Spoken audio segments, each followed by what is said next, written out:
Ivan Barnes being elected as the president of the National Freedom Party. This is the NFP. His election comes on the back of leadership squabbles within the NFP, with Barnes himself receiving a suspension letter which he refused to recognize. The NFP is now or a step closer to fulfilling terms required of them by the IEC to contest next year's general elections. Jade Paulsa is live for us on the ground now with the new president of the NFP. Jade, a very good morning to you. Thanks indeed for your time. Certainly breaking news at this hour. Walk us through the numbers or the figures. You're standing with, I understand, Ivan Barnes, who is next to you. And I mean, what does this mean, for the party, Jade, given that in the run-up to this conference, we saw instances including squabbles relating to the very man who's standing next to you receiving a suspension letter. He's now president of the NFP. Well, very good morning to you, Griselda, and to the viewers back at home. And like you said, it's been quite a very long weekend. NFP starting the elective conference. There's been several issues also on the plate. We saw several of the delegates also not allowed inside the Olive Convention Centre. And this is merely because of the registering and capturing. But looking at the results that have just trickled in now, Zandile receiving 190 votes, Ivan Barnes 208, which means 18 votes in difference there. Deputy President Milton Sokela duly elected. Chairperson Sibusiso Makabela with 372 votes. Malusi Kumede 90. Deputy Chairperson as well, Mteto 186. Hlachwayo 209. And very interestingly there, a Secretary General, Teddy Twala with 218 votes. We'll see if we can't speak to Teddy when he arrives as well. And Xolani Sibiya with 178 votes. But what does this all mean for the party? Let's bring into the conversation newly elected president of the NFP, Ivan Barnes. First and foremost, congratulations on being elected. I imagine that you are going to hit the floor running. We did speak before voting commenced, and you said that this is going to be stability for the party. It's going to bring unity. Where to from now? Thank you, Jade, and on behalf of NFP and duly elected NEC, we feel humbled and we are honored in the memory of our late president. Justice and political democracy has been served in NFP. We have given rebirth to this organization. Right now, our main focus, as I said to you earlier on, we're going to look at stabilizing the organization. We're going to create legitimate party structures at the national level. We still need to appoint certain members to the national executive, further finalize the national working committee, which is the highest decision-making body of the organization between conferences. Thereafterwards, we have to start engaging with our fellow comrades who are in distress, who are not here, of reasons that everybody knows. Because if we want this organization to grow, we need all of them, despite of where they are, despite of their actions, despite of their words. And right now, we are leaders, and we need to build this organization. That's our purpose. Thereafterwards, we have to focus on the upcoming elections, manifesto launch, revisiting our policies, and hit the ground working and launching party structures where we don't have party structures. That's our main focus. There's still a very big elephant in the room.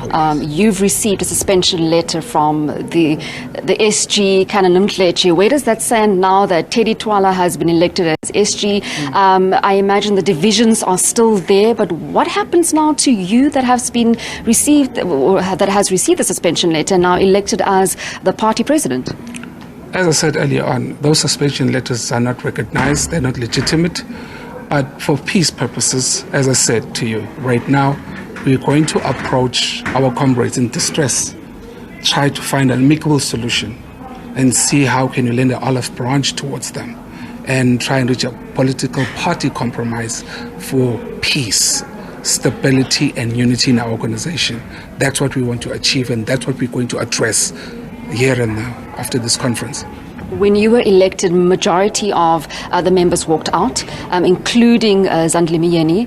We don't see her here. Some of the other members are not here as well. So the divisions are there, clearly.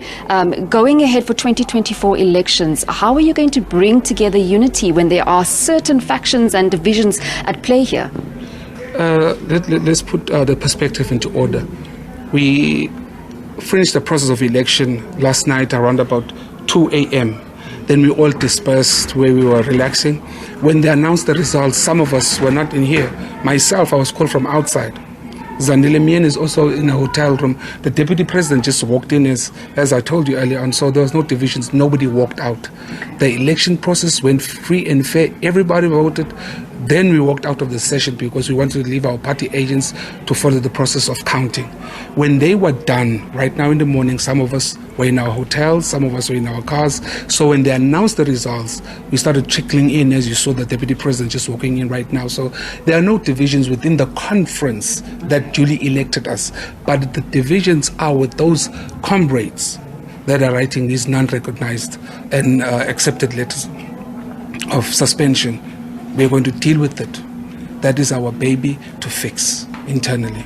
And moving forward, it is part of the process of moving forward, because we cannot move forward if we do not establish peace and create stability in the organization.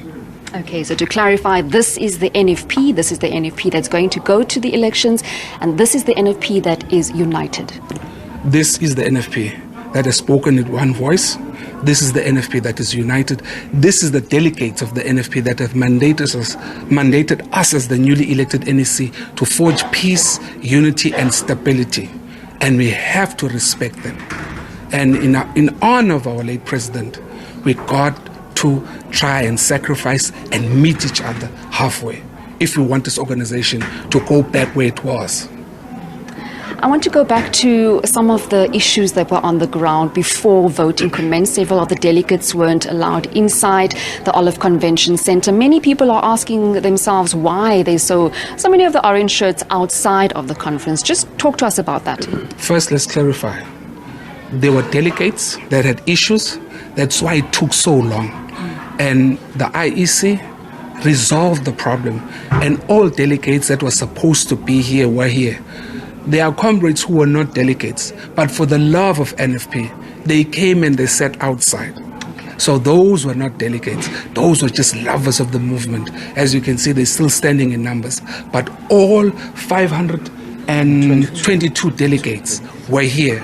Remember, we only chose 2 per branch. If we had taken more, probably it will be close to 3,000. So we had to reduce it to take it 2 from branch. So those who are outside, those were not delegates. Those were just members of the NFP who wanted to see for themselves that at the end of the day, we did have an elective conference. The party is moving forward and singing one song and speaking in one tone and saying we want peace, stability, we want the organization to grow.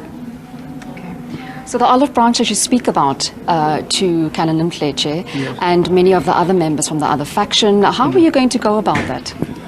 We'll have to sit down with the national executive, devise a strategy, how to approach our comrades, who can we then put together a team that is going to be a team of forging peace and stability and unity in the organization. So we do need to first inhale the conference results, then exhale it out, then now focus on leadership. Because what we were when we came in, we no more members, we are leaders of this organization. Now we start behaving, acting and thinking like leaders. Then we have to approach this thing from a very, very, very serious perspective. And we ought to tread carefully, because if we get it wrong, this party will go again back into court. So we have to be very strategic and careful. So our approach is going to be very, very, very careful. Okay, before I let you go, because I know that you are still busy electing inside. In 2011, your party did very, very well. The NFP did extremely well in rural municipalities, even, garnering many of the members from the IFP that, floor crossed. What is your modus operandi for the 2024 elections? You say you're going to hit the ground running. Is that where you're going to start, rural KwaZulu-Natal?